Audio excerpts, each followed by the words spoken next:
It's Zena, your best friend who loves horror. Have you guys ever thought about the most expensive homes in horror? Many of us love horror movies. Some of our favorites show people trying to escape someone's filthy basement, or a urinated infested asylum, or even like the wild woods, or some other gross place that we don't want to be. But sometimes we see like a luxurious, like real fancy pants place, the kind of place that you may even call like your dream home.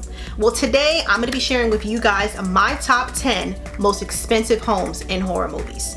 I can't even say horror movies. We're just going to say horror because there's going to be some shows in there. So the first one I'm going to be talking about is The Haunting of Hill House. So this series is available on Netflix and it came out in 2018. And when I tell you that this scared the life out of me, kinda, it really did. So you have this Victorian style mansion. It's clearly haunted. In fact, it's infested with ghosts. It's like if you don't have any friends, guess what? You will now, because the ghosts are there and they're not going anywhere at all. If you die there in the house, you'll be there forever. Like literally, like the ghosts are just alive in that house. I mean, they're not alive, they're dead, but they're there, you know? The thing is about this house, not only is it super huge, there are so many rooms in this house where it's like, you know, you can literally have your own floor. But seriously though, when it comes to The Haunting of Hill House, this house is gorgeous. I don't care what anyone says. All right, fine. There's a lot of ghosts that are there. I mean, a lot. I mean, seriously, there are ghosts. I actually rewatched this series about 3 times just so I can count how many ghosts I could find. And yeah, it's just kind of like Waldo. I love it so much. But anyway, the point is, this house is beyond gorgeous. The thing that really stood out for me with this one is that the fact when you would first enter the house, I'm saying it like I was there, but you know what I mean. When you first go into the house, it is like you are greeted with this grand staircase. And on top of that, you don't even have to worry about furniture because the place is fully furnished. Sure, it's haunted, but will you not be comfortable? Because you will be. Just don't go to the bathroom at night.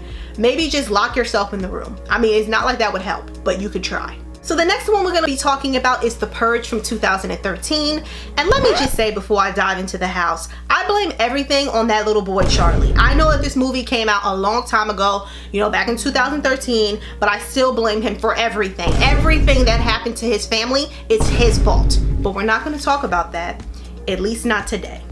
In the world of The Purge, they pass a law for the annual purge. For 12 hours each year, all crime is legal during the period. There's a lot to unpack when it comes to The Purge, but we're just going to be talking about the fancy house in the wealthy Los Angeles gated community.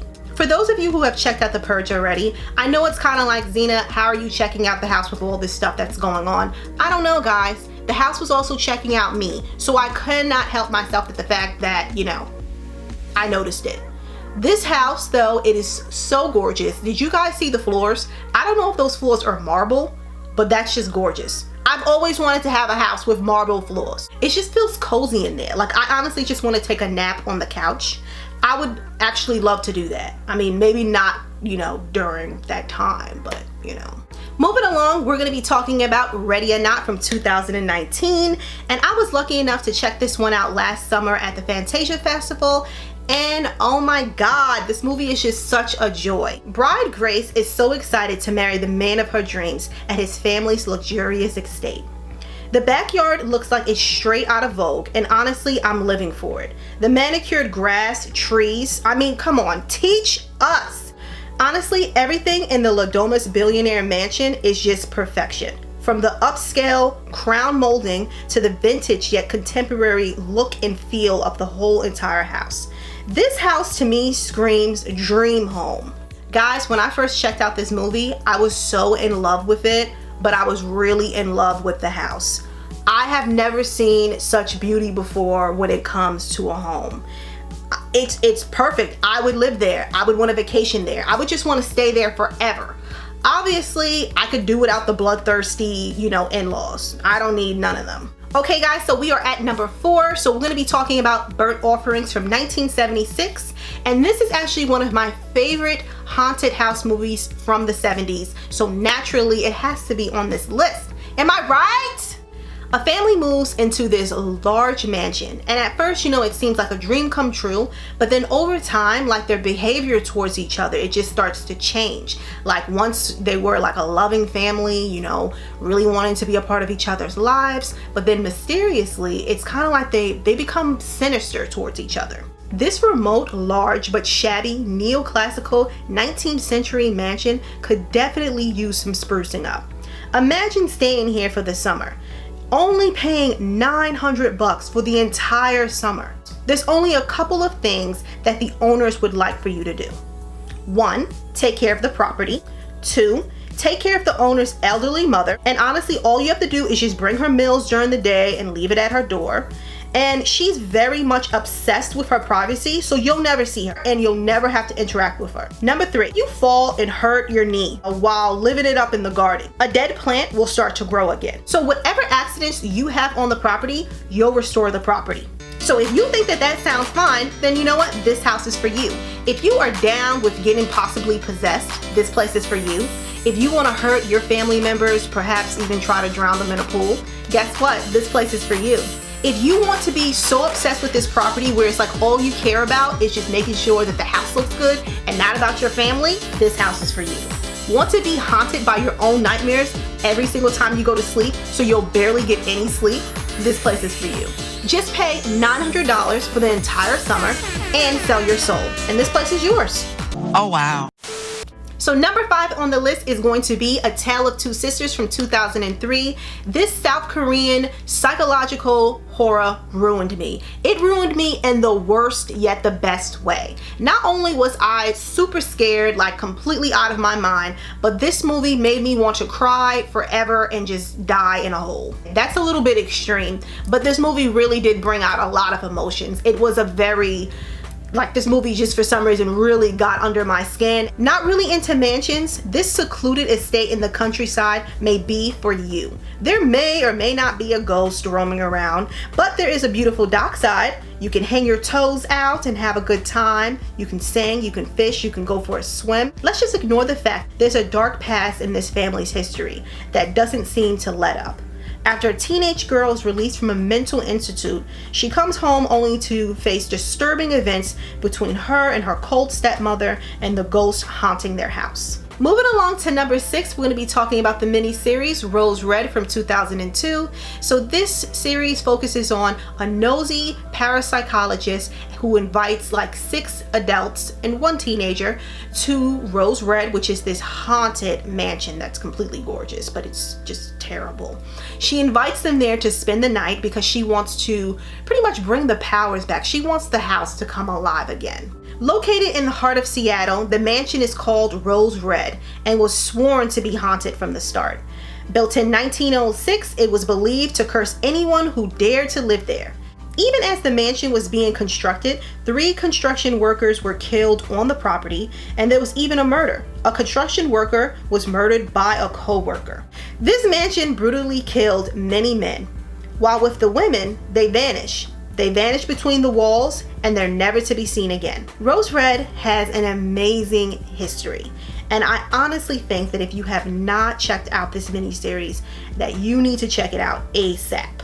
One of the main reasons why I really love this series, when it comes to the mansion, it can change the size of itself. Like it can increase when it wants to, it can change around interior wise, like literally it could become a maze. You easily could get lost in this house. Moving right along to number 7, we're going to be talking about Casper from 1995. I had to include this movie on this list because this movie was a major part of my childhood. Located in Friendship, Maine, the crumbling property is known as Whiffstaff Manor.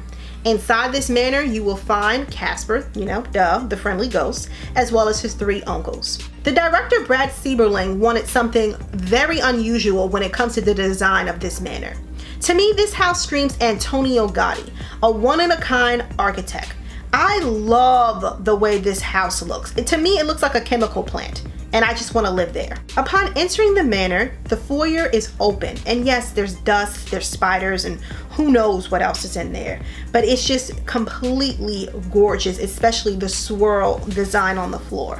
I don't know about you guys, but ever since I was a kid, I've always wanted to run around that little swirl thing. You know, I just wanted to keep on running around it until I got dizzy. And to be honest with you, as an adult, that's exactly what I'd love to do right now if ever given the opportunity. Anyway, there's plenty of dust and spiders throughout this manor, along with ghosts, the Lazarus machine that can bring people back from the dead, and so much more.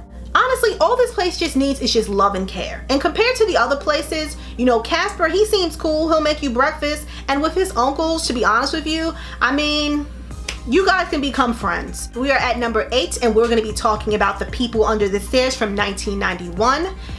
Don't I look like I should live there?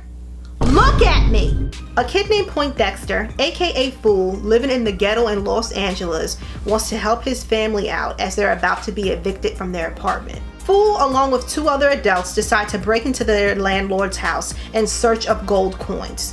Instead, they must fight for their lives to get out. There's literally people on the walls, stolen teens in the basement.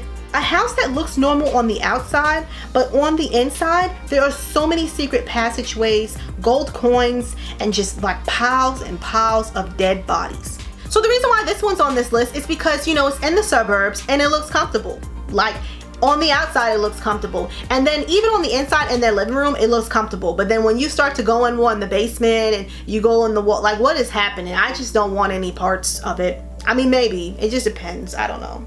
We are at number 9, and we're going to be talking about The Turning 2020. In this modern take on Henry James's novella, The Turning of the Screw, we have the gorgeous Gothic Fairchild Estate.